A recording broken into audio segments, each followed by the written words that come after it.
speaking, tapi istilah bahasa Indonesianya berpidato atau berbicara di depan publik, di depan umum. Tadi sudah saya singgung di awal. Lanjut. Tujuan public speaking itu apa sih? Nah, mungkin tujuannya macam-macam ya. Yang jelas akan menyampaikan informasi agar yang menyampaikan itu bisa mentransfer informasi yang akan disampaikan ke audiens, seperti itu. Jadi mungkin menyampaikan informasi kepada audiens, menghibur audiens. Informasi jenisnya macam-macam ya. Ada yang bersifat menghibur, ada yang bersifat informasi formal, macam-macam itu tujuannya. Tapi intinya yang jelas informasi tersebut tersampaikan dan audiens itu bisa menerima,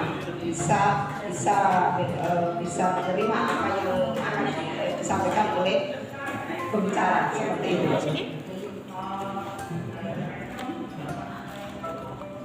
Manfaat public speaking. Karena itu informasi yang disampaikan, otomatis yang belum tahu jadi tahu ya, yang belum tahu jadi tahu informasi tersebut, jadi mengurangi ketidaktahuan. Jadi yang belum tahu jadi tahu karena dikasih informasi, ya, seperti itu. Mengembangkan diri, jadi yang mungkin awalnya belum tahu wawasan atau informasi yang akan disampaikan jadi lebih tahu karena ada komunikasi lewat public speaking. Menyelesaikan masalah, kalaupun itu ada masalah berarti informasi tersebut terkait solusi-solusi masalah yang diselesaikan. Menciptakan citra yang baik, yang otomatis dengan adanya public speaking ini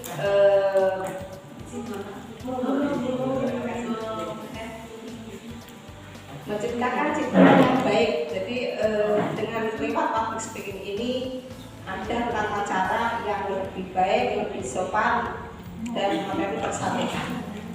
Kemampuan mempengaruhi ini bukan mempengaruhi yang negatif ya. Jadi istilahnya mempengaruhi dalam hal penyampaian materi itu tersampaikan. Jadi bukan mempengaruhi yang sifatnya negatif.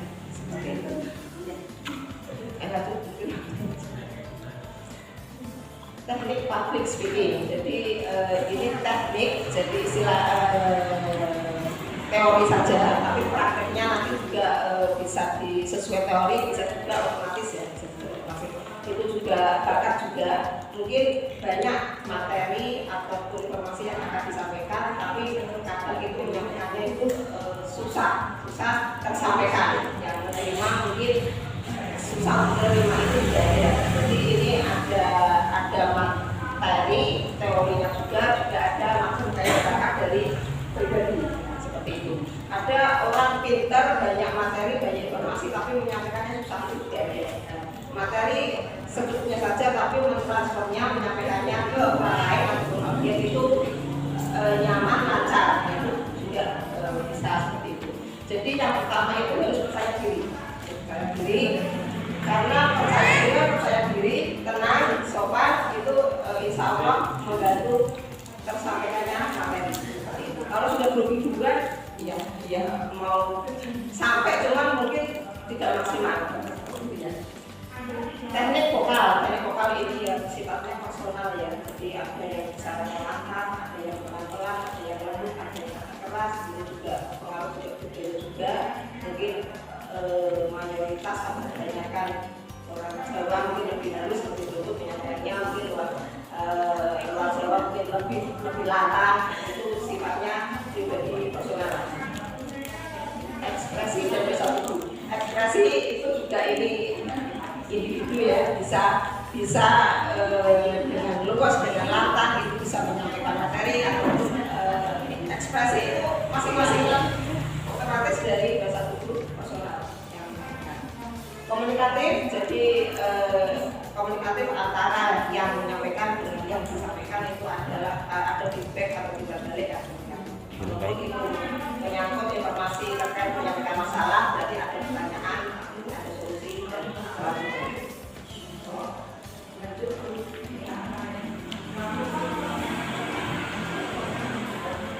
Ini juga bersamanya pada diri, isi proses tubuh, materi yang disampaikan rapi, jadi untuk menyampaikannya itu lebih terarah.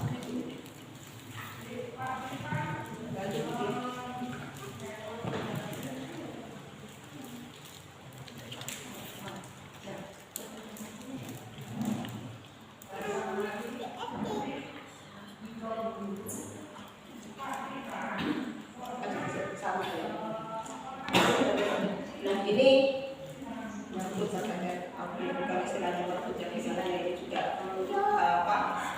konotasinya ini juga merebut yang positif ya. Jadi biar audien itu istilahnya respect atau apa ya, ada perhatian dengan yang menyampaikan materi. Jadi tidak apa namanya disambi apa gitu. Jadi ada respectnya lah, ada perhatiannya.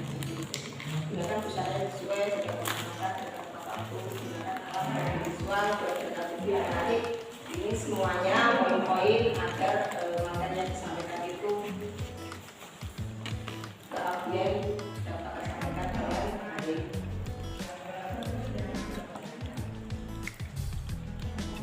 Dalam suatu berpidato ya atau suatu materi mungkin dia tidak serius, jadi bisa juga diselingi dengan ujian yang terus dari audien, terus pertanyaan, terus pendapat orang bijak, mungkin mengutip dari pendapat orang bijak, katakan itu situasional ya, acaranya formal, sate, nah itu situasional. Tapi ada komunikasi di balik antara yang bisa kita.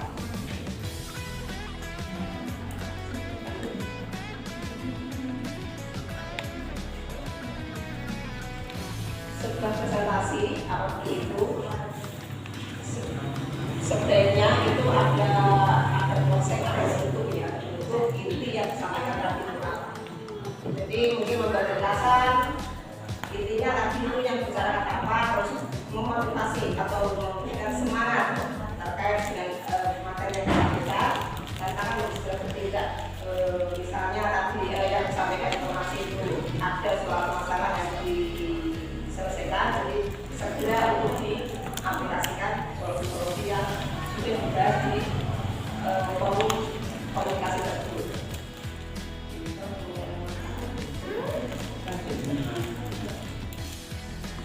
Ini problem ya, problem yang tadi yang sudah saya sampaikan mungkin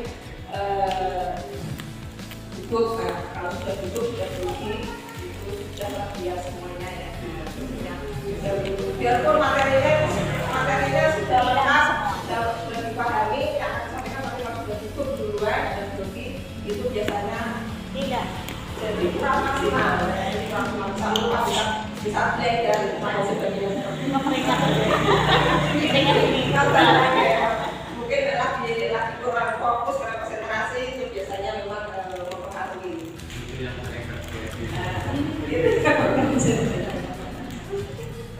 Kalau sudah cukup ini sudah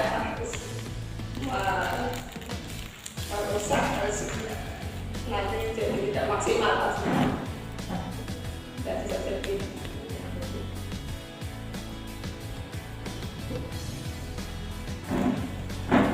Itu mungkin ada pertanyaan atau mungkin ada masukan untuk saya sharing diskusi mobil speaking. Mungkin Bapak Ibu di sini lebih apa ya, lebih sering melakukan public speaking, otomatis lebih ada pengalaman atau monggo. Yang sering saya alami itu gugupnya itu bagaimana kita mengatasi situasi kondisi yang tidak gugup apa sih? Untuk mengatasi situasi yang tidak gugup itu apa? Kalau menurut saya ya ini solusinya mungkin juga macam-macam ya, mungkin untuk Bapak sama nanti silakan untuk Ibu, mungkin juga nanti nampaknya apa dengan lain dan gitu. Kalau saya sih menguasai audien juga. Jadi audiennya itu istilahnya sudah tahu dulu ini audiennya. Jadi misalnya ini saya audiennya dari kelompok tani ya gitu. Terus apa namanya benar-benar materi itu menguasai materi. Jadi untuk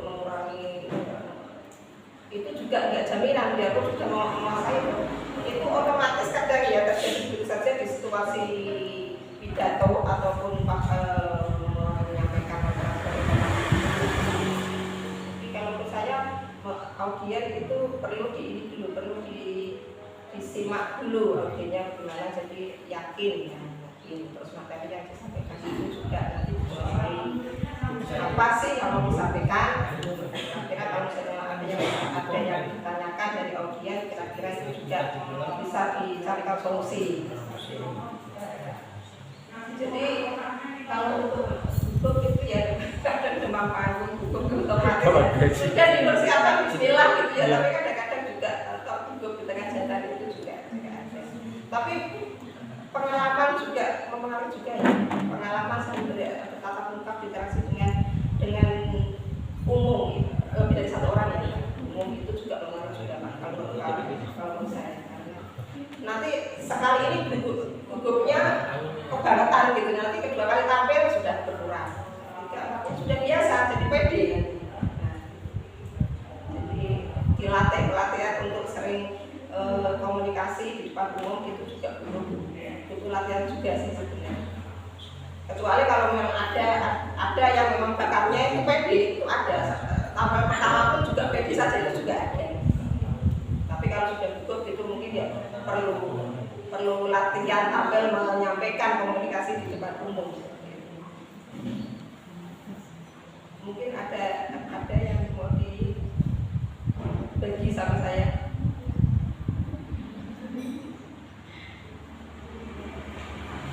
Atau mungkin cukup untuk tema ini. Cukup ya, tema ini cukup. Nanti masih ada satu tema lagi yang disampaikan oleh dia. Kurang lebihnya mohon maaf. Assalamualaikum warahmatullahi wabarakatuh.